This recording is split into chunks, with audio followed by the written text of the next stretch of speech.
Good morning, everybody. Welcome to another daily market report brought to you by Mike Bjork. Today's Hump Day. It's Wednesday, September 15th. Today's kind of another quiet day today in the markets here.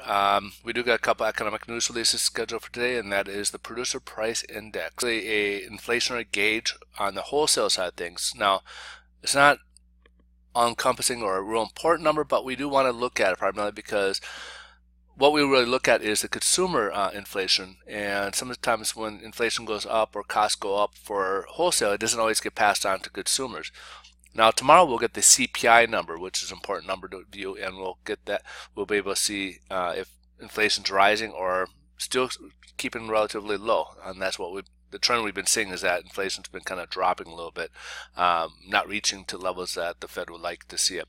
But to get to the point here, we have what they call the headline number of PPI is. Back in July, we had it dropped 0.1%. Forecast for August is supposed to go up 0.3%, and it went up 0.2%. And that basically gives it a year-over-year average at 2.4%. Now, they look more at the core because they strip out what they core PPI, which is basically they strip out the food and energy, which creates the volatility and can be some pretty wild swings sometimes with food and energy. So this is kind of the main number that they'll look at on these inflationary numbers. Like tomorrow, they'll look at the core CPI. So again, like the headline, it dropped 0.1% back in July. Forecast for August is supposed to be at 0.2%, and it came up only 0.1%. And that brings it to a year-over-year of 2%. Now, this has reached up to about 2.4% so far this year, but it has been kind of dropping a bit. And basically, this is kind of remains basically about the same as where we've been at with the core PPI here. So let's go ahead and take a look here. Headline news. Stock market's down right now. It's been kind of back and forth a little bit so far today. Yesterday we had a big thing with Apple. It was kind of, people were getting kind of excited. Some of those same people with Apple stocks aren't as excited as before, primarily because the new X or 10, iPhone, they were disappointed that the release won't be until November. That's the biggest thing, and then of course you got some people who feel that there's not enough there to justify a $1,000 price tag. So. Not here to knock Apple, but this is some of the concerns that investors have out there that maybe they may not have that cycle that they were initially expecting with a lot of great things coming ahead. So, but there are people who are thinking also that it is enough. So, I guess time will tell. Let's go ahead and take a look here at the bond market and see what's going on here. Bond market, we are down so far. We're down currently about 5 basis points from when we left off. So here's where we left off yesterday. Both days we were touching up against the 25-day moving average, which is now what become a ceiling of resistance. So basically it gives us a push to keep us down here. And again, we'll want to kind of see if we can somehow break above it, because we got more to the downside here at the 50-day moving average, which will be our next floor of support. Then we do upside. So again, we're on the high side here. And as you saw with this range here, we're kind of now out of the range here, but that also took place primarily because we had a bond rollover. Part of it was due to the bond rollover, so we'll see. So they had some assistance from that, so we'll have to kind of wait and see if we can get our this movement back into that range, or if we're going to go towards a downward range.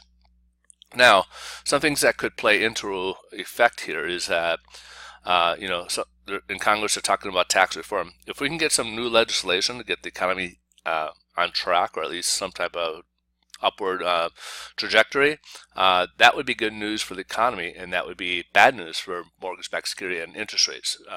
Basically, that money would leave the bonds and go into mortgage-backed or into the stock market. Will create probably a little higher inflationary numbers, and that would help kind of boost the economy a bit more. And of course, rates would start to tend to rise at that point. So, and that could happen pretty quickly. So keep on your heels for that.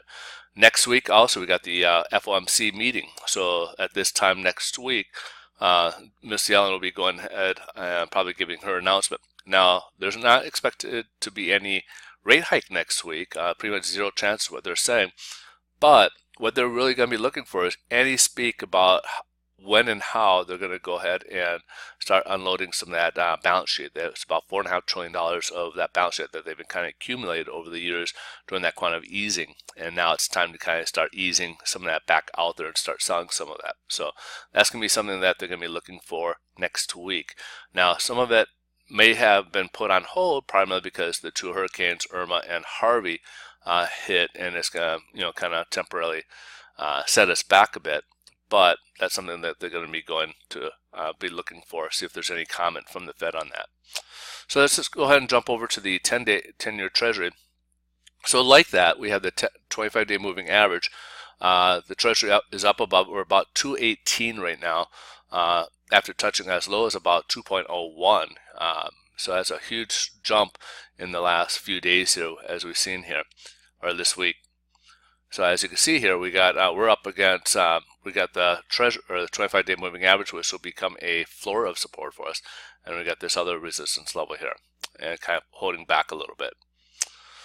All right, so that pretty much concludes it for the day. But if you guys want to get more updates throughout the day, come over to Twitter. You can find me at Mike Bjork on Twitter. To touch on the bonds, I'm sorry, I don't think I touched on it, but basically being down 5 basis points doesn't do enough to create any worsening in pricing. So pricing's relatively about the same as what you found yesterday. So to touch on that. But as for Twitter, if you guys want to get more updates, just come over to Twitter. You can find me at Mike Bjork on Twitter. And I hope you guys have a great rest of your day. I look forward to see you guys tomorrow. Thanks so much for watching. Bye-bye.